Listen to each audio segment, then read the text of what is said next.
Grupo San Pablo presenta.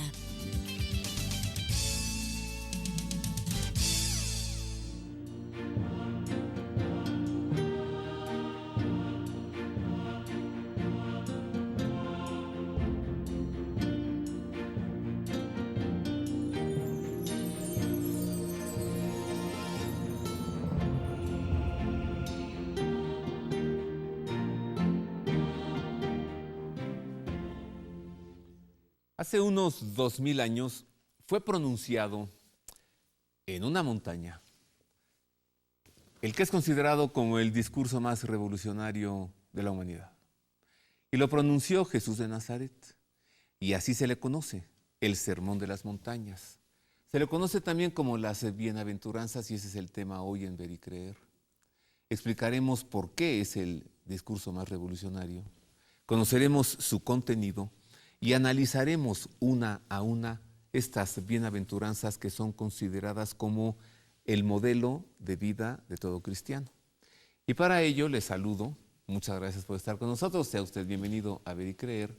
Y tengo el gusto de presentarle a Adolfo Ruiz Guzmán, él es laico y es liturgista. Bienvenido, Adolfo. Roberto, muchísimas gracias, siempre un gusto estar aquí en tu programa y saludar a todo el amable auditorio que nos ve. Siempre un gusto que vengas porque además nos subes el rating. Ay, sí.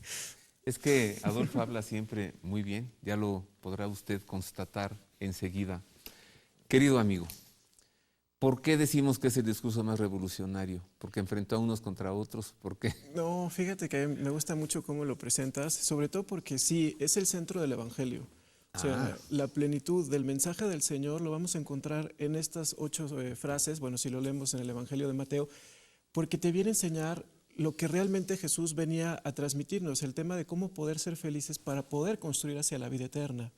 O sea, si bien veníamos del Antiguo Testamento donde habíamos escuchado los 10 mandamientos, pero todavía nos faltaba esta parte que nos lo va a ofrecer las bienaventuranzas, porque en el Antiguo Testamento vemos que es el pueblo que guarda las Escrituras, que guarda los mandamientos, pero ahora va a ser el pueblo, o sea, nosotros, los que seguimos a Jesucristo, que vamos a ir más allá de ponerlas en práctica, sino que queremos escucharlas, vivirlas y sobre todo empezar a construir nuestra felicidad eterna. Anda, o sea que si leemos las bienaventuranzas y si las entendemos, claro, y si las aplicamos en nuestra vida, ¿seremos felices? Así es. ¿No es una quimera ser feliz? No, al contrario, yo te lo juro que es más sencillo de lo que piensas ser felices. Pero hay que retomar eso, que también es una de las traducciones que vienen de las bienaventuranzas, porque en algunas tradiciones antiguas te decían felices, felices los que lloran, felices los que tienen hambre y sed de justicia, en fin. Pero tú vas a entender cómo me habla de una felicidad por estar sufriendo, ¿no? O por ser perseguido a causa de la justicia, pero solo es con esta pedagogía del Señor que es que tú puedes entender cómo puedes ser feliz. Pero hay que entender eso, y a mí me gustaría partir también de eso, de entender qué es la felicidad. Santo Tomás no se me olvida, el que estaba en Monte Cassino. San Benito. O sea, no, San Benito. No, se me olvida. Santo Nurcia. Tomás, perdóname, ya se me escapa la memoria. Santo Tomás, ¿qué te decía? Te decía, la felicidad consiste en empezar a preparar desde esta vida para la que sigue. O sea, siempre a estar abiertos con esta actitud de la esperanza y también con esta actitud de la fe. Y cuando nosotros empezamos a desgranar las bienaventuranzas es que podemos entrar en este misterio. Benedicto XVI decía una frase que a mí me gustaba mucho cuando él hacía esta catequesis sobre las bienaventuranzas. Quien vive en las bienaventuranzas está en una actitud del que ama, o sea, del que espera, del que entiende que en muchas de las ocasiones podemos encontrar con dificultades, pero que somos capaces de dar razones de nuestra esperanza, como lo diría Pedro en su carta. Pero entonces tenemos que empezar a entender la pedagogía que utiliza, desde el hecho, como tú mencionabas al inicio, que lo da en una montaña. Quiere llevarse a los suyos para poder entender algo que va a ser muy importante. Si ves toda la historia de estas grandes revelaciones, se han suscitado en montañas.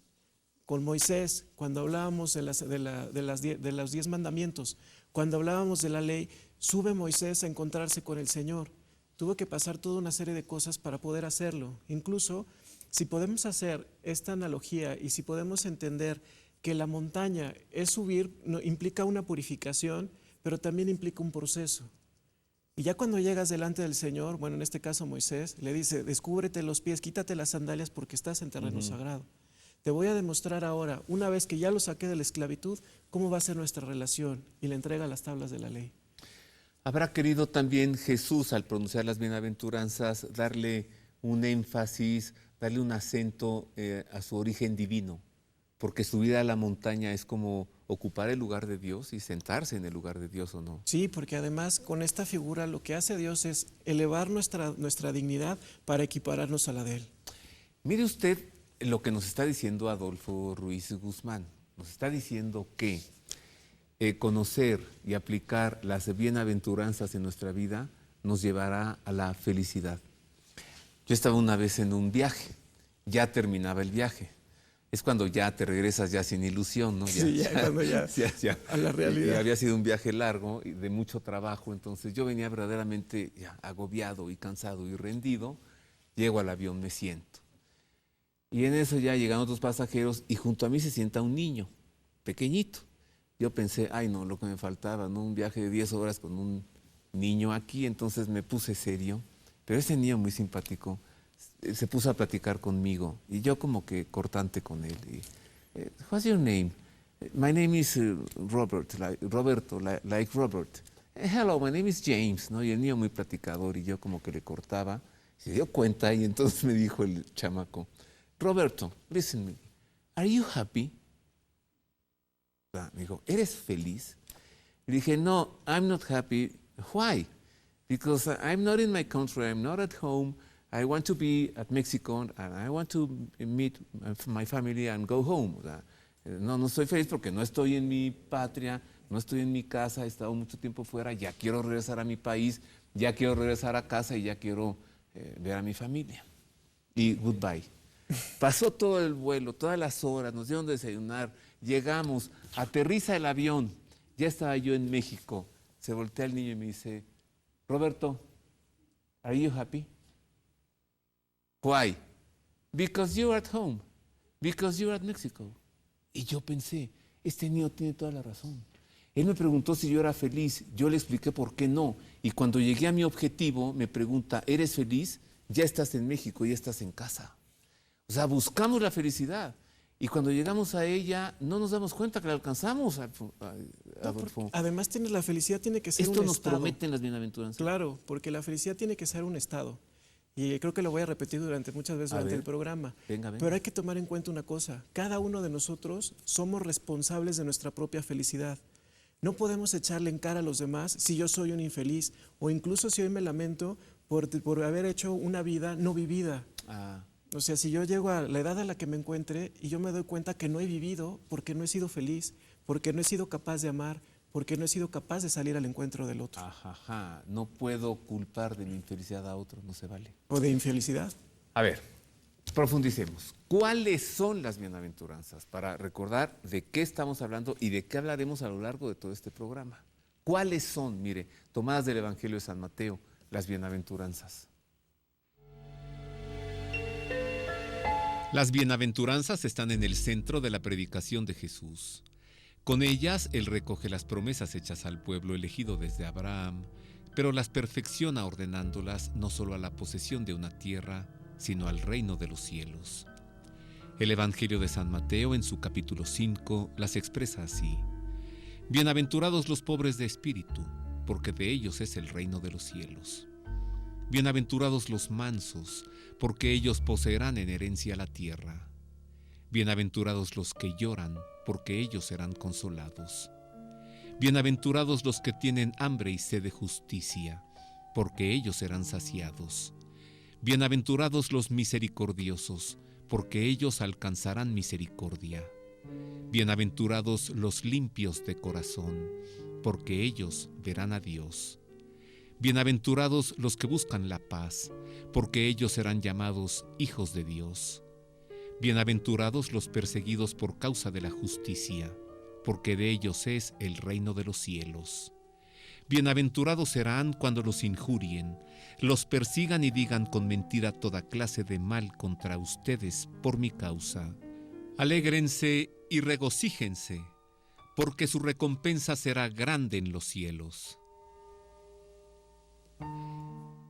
Qué bien lo dijiste, amigo. Esto nos lleva a la felicidad. Adolfo, are you happy? Yes, I'm very happy because I'm here with you and with your all our audience. Y estoy muy feliz porque estoy contigo, con nuestros amigos y con toda la audiencia. ¿Qué? ¿Vemos cada una de ellas o tienes todavía algo más para introducirnos? Si quieres, nada más veamos 2 puntos, porque en el Evangelio los vamos a encontrar las bienaventuranzas en 2 ocasiones. En Mateo es donde siento que es más sencillo entenderla, porque sí vienen desglosadas, exacto, de las que acabamos de escuchar, porque hasta que empieza muy bonito, ¿no? En aquel tiempo Jesús subió al monte y comenzó a predicarles así, ¿no? Y empezó.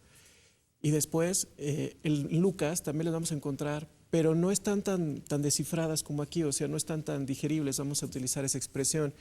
Pero es muy importante que las haya escrito Mateo, porque hay que recordar que ese evangelio lo escribe para los judíos. Y les está hablando de este tema de las bienaventuranzas, porque hay que recordar que para el judío es más importante ser justo que para nosotros ser santo, ¿no?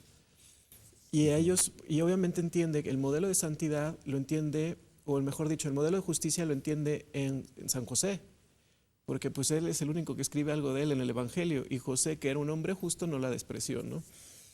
¿Por qué habla de esto? Porque permite entender desde este concepto judaico, que luego obviamente lo vamos a tomar para el concepto cristiano, vamos a tomar muchos elementos de la filosofía griega.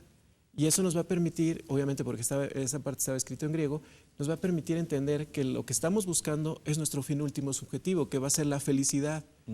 Y hay que entender que en donde nosotros ponemos la felicidad, que dicen los griegos, pues ahí tenemos nuestro tesoro.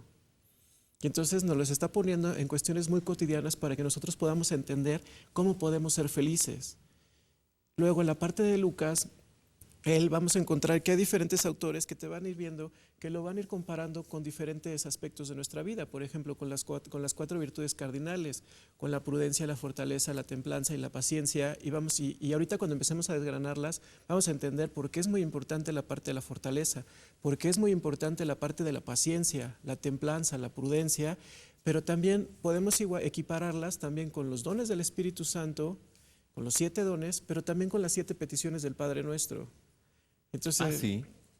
¿Se relacionan? Sí, porque empezamos si tú las ves en Lucas, vas a encontrar una similitud con el Padre Nuestro.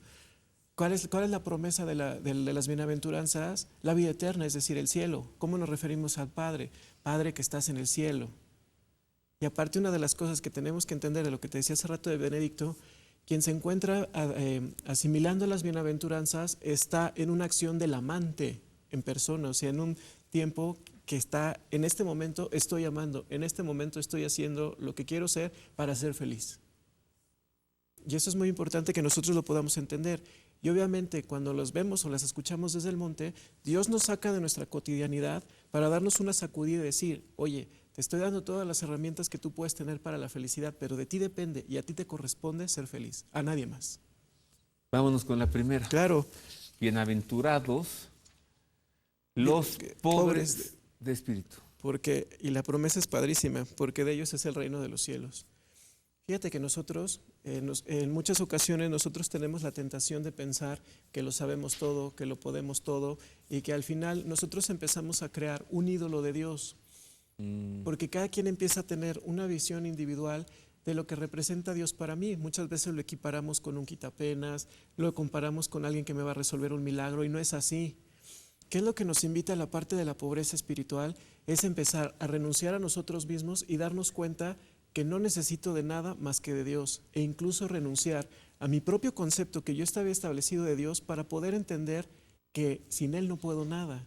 Y también hay una expresión que a mí me gustaba mucho, que eso también nos va a implicar el hecho de aprender a renunciar, a darme cuenta que no tengo nada que ofrecerle a Dios. Y entonces en esa pobreza... Nada, ni siquiera espíritu, soy un pobre de espíritu. Exacto. ¿Ahí va? Sí, por ahí va esa idea. O sea, yo me doy cuenta que yo necesito más de Él que Él de mí. Y entonces es donde puedo empezar a entender esta pobreza de corazón que se necesita para darme cuenta que no lo sé todo, que no lo puedo todo y que yo necesito todo de Él. A quitarnos esa falsa sabiduría humana que necesitamos. Hoy también lo podemos ver desde el punto de vista que cada vez es más, es un tema que clama al cielo, pues el tema de la desigualdad, cuando estamos hablando desde el punto de vista de la pobreza. Pero luego, como tú decías hace rato del ejemplo del niño, donde te puedes dar cuenta que a lo mejor no lo tenía todo, o sea, desde el punto de vista a lo mejor material, pues porque dependía de sus padres y lo que tú quieras, pero era un niño totalmente rico desde el punto de vista de la gran lección que te compartió, ¿no? Sí, no, y de alguna manera se hizo mi juez, porque se esperó 8 o 10 horas, ¿no? Para volver a preguntar. Pero fíjate, Casi, ¿are you happy now? Exacto, o sea, ya estás contento. Pero además el ser pobre es estar abierto siempre a una parte muy importante, al encuentro. ¿Qué quiero decir con esto? Al hecho de darme cuenta que no puedo esperar nada de las demás personas, no puedo esperar nada que se adapten a lo que yo estoy esperando. Y ahí es donde viene la infelicidad, porque nosotros ponemos expectativas en algo que no debiera, en la familia, en los amigos, hasta en las relaciones. Tú das por sentado que tienes que esperar algo de algo y no tendrías por qué. La pobreza de espíritu también te dice estar abierto al regalo que los demás y Dios te hace. Qué maravilla, ¿no? En otras palabras, qué bien nos lo explica Adolfo, y en otras palabras, ser pobre de espíritu es tener presente esa expresión del Señor. Sin mí, nada puedes. Hay que estar consciente de esto. Lo contrario sería arrogancia, y es el mal de nuestro tiempo, Adolfo, la arrogancia. Tanto que el hombre hoy se siente Dios, ha excluido a Dios, quiere ser como Dios, sin Dios, sin mí, nada puedes. No nos viene mal. Además hasta pensamos que nos estorba.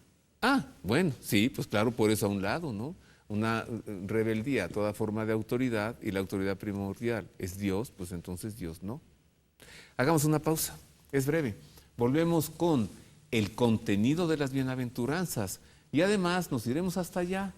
Iremos hasta ese monte de las bienaventuranzas, estaremos en ese lugar y entraremos a esa basílica que se edificó allí para que usted conozca el lugar en el que nuestro Señor pronunció el discurso más revolucionario de la historia.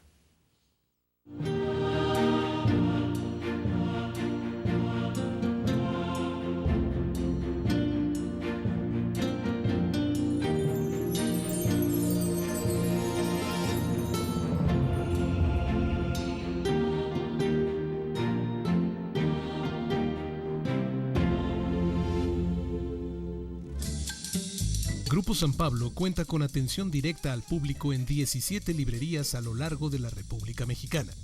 Aguascalientes, Estado de México, Jalisco, Ciudad de México, Nuevo León, Querétaro, Veracruz Yucatán. y Michoacán. Contáctanos. Email ventas@sanpablo.com.mx. Teléfono 55 55 82 93 62. Página web www.sanpablo.com.mx.